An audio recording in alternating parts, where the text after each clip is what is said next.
Welcome back after a fiery speech addressing Congress. Yeah, I'm not, there's only one thing I want to talk about today, and that was the response to Trump's speech. Now, Trump has said tons of things. Recently, he said that he's going to hold universities responsible for the students protesting and then throw them all in jail. And then he said he was going to make it death penalty punishable to kill a police officer, which, I don't know. I mean, states' rights and all that's kind of crazy. I'm not sure if I believe in the death penalty at all. That's a separate issue. I mean, I actually do for some things, but killing a cop, I mean, I guess that qualifies. And this is a side tangent, so before I address the other things, it would qualify in the justification of that, in the essence that, an officer of the law, right? But the problem is that how many justified or unjustified shootings do we see from cops all day, every day? It's a slippery slope. Killing kids, even pedophiles in a way. I can see this. Cops, I don't know why they get any more special protection than a normal human, or women in some ways, because they do put themselves in the line of duty. I would have to say that it's like, yeah, if you go Terminator style on a police station, you probably should get the death penalty, but then you would get it anyway, right? Should you get the death penalty just for killing another person? That's a slippery slope. I don't know. I kind of feel like when done in malice, may not be worthy of reintroduction back into society. But then again, it's all circumstantial, so this is why you have to make the case for it and against it. I suppose I could hear both sides. But the aspect of him announcing it is pretty authoritarian in the sense that it's like, again, running that slippery slope gamut. But that's not actually what I want to talk about. So, I mean, we know he says dumb shit. He's trying to turn off the trade war when he turned it on yesterday. Tariffs are into effect, and now he's trying to say, we'll meet you in the middle. In the middle of what?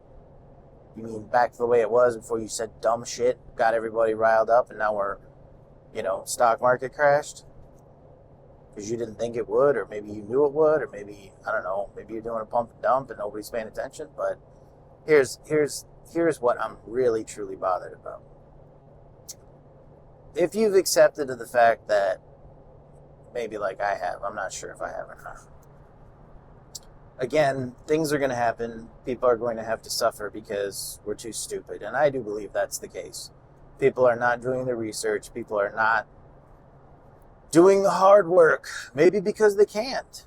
Or maybe because they refuse. Maybe because their phones are too interesting and so social media. I don't know. But either way, they're not doing the hard work. And they're going to suffer, right? We're philosophically speaking, I think I've accepted this fact. People who are going to do anything about it are the people right now who are in power.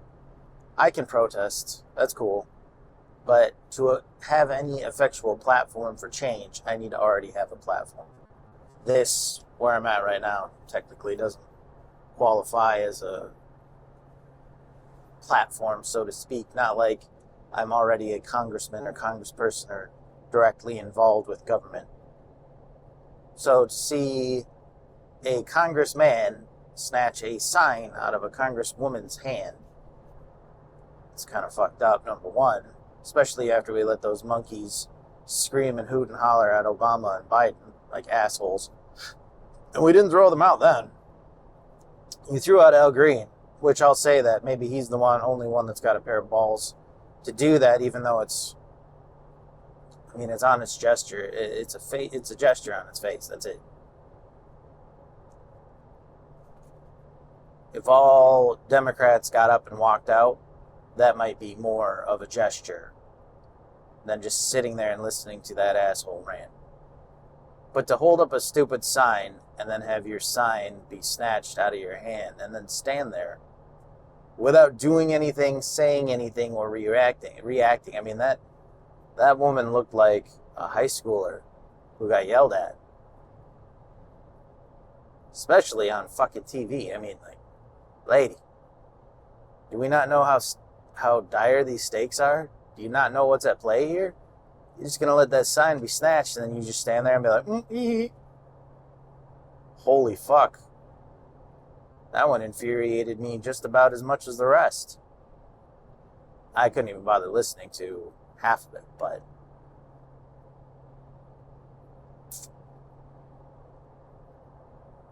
and the fact that this guy still says we're going to take Greenland one way or another. That sounds like some wartime talk there, peeps. We're going to try and invade, first of all, a friendly technical ally and a member of NATO. I mean, that's kind of like what he's talking about by Canada becoming the 51st state. It's a stupid proposition. And all those autocrats that are like trying to push this to say weaken our government or make us look stupid so they can take over and stuff. Do you not realize that other governments don't give a shit about your dumb plan? You may be the richest people in the world, but you're not going to buy other countries. It's just not happening. Maybe their goal is to take over our country and then force other countries to, like, I don't know, stand down. But, yeah, I mean, China announced that it's going after Taiwan, and I don't know if people realize the serious implications of that. Not just because they're encroaching on another nation or territory or state or whatever. It's bigger than that.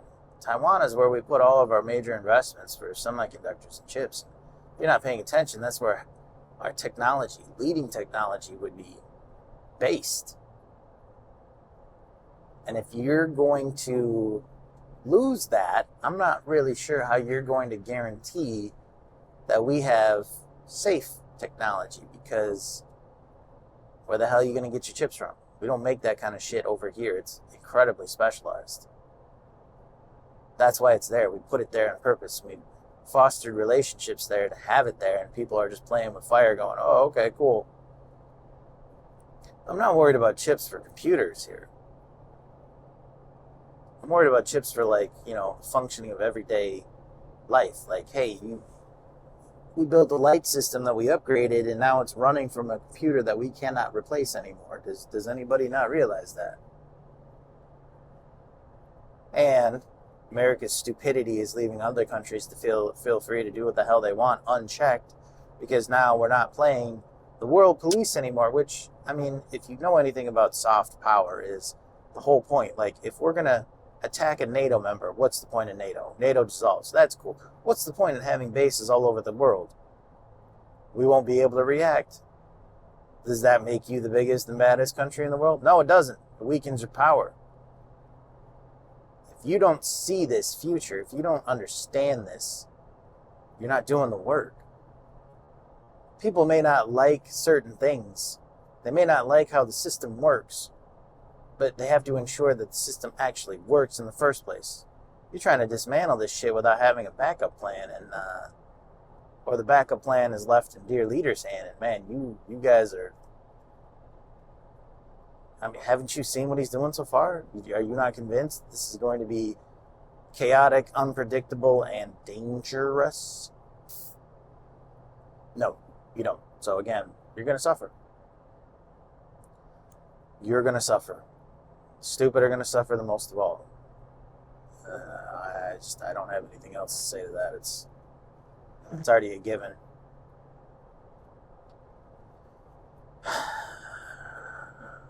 I think the Democrats could have made a bigger stance if they turned and walked out. There was no vote. There's nothing holding them in contempt. There's nothing that would have done anything except been symbolic. I mean, you can watch this shit on TV. Actually being there, being there in itself is a way of political posturing, because you sit there and clap at what this guy says. Whether it's Obama, Biden, Bush, or Trump, you're just sitting there clapping. Nobody's really talking to them. You're not repeating things back. Your constituents can watch you too. You're not there to be an eye behind closed doors to represent somebody. This is all posture. It's all posturing. And they just sat there, they sat down, and they just fucking took it. One of them got kicked out. Another one looked like an asshole for getting a sign ripped out of her hand. I'm going to have to fix that. One of them looked like an asshole for getting a sign ripped out of her hand. Others were like holding little signs up like, it's disappointing. It's disappointing. I don't know why Republicans are the only ones that can have backbones even if they're fucking wrong. They have a backbone for the wrong thing. They're not afraid to stand up and holler. I'll take that back. They don't actually have a backbone. They can stand there and yell and bitch and complain. Have a backbone means you have a spine to do the right thing, and they don't. They don't. They don't have a backbone. But they can complain louder and swing first like little bitches. That's okay, cool. Somebody swings back. Not everybody will swing back. Somebody will swing back. I would have been more impressed if that chick jumped across the aisle and tackled that motherfucker and got them both taken out. If you want some decorum, you got to show some in the first place. And I don't see anything in there but a wrestling ring, and that's what he wants. If he wants to be the ringmaster of the circus, give him the circus, because you're not doing anything else useful, just fucking sitting there.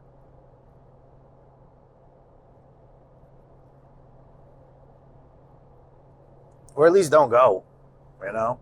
Don't go. Half the room empty?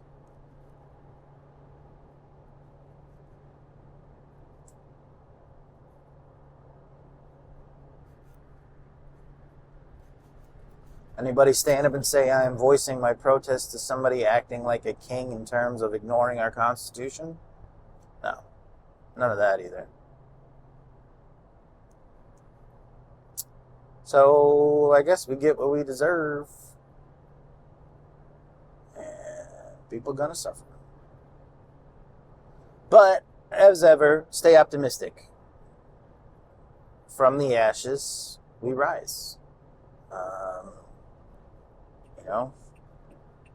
However this goes, however this shakes out, and I don't know the answers. I can't see the future, and even if I could see the future, I don't know if I'd tell anybody, but we will rise from this, whatever form we are. And when we do, we need to be prepared to make good decisions and better decisions than those before us. So, there's always hope. There's always hope. Stay hopeful. Stay safe.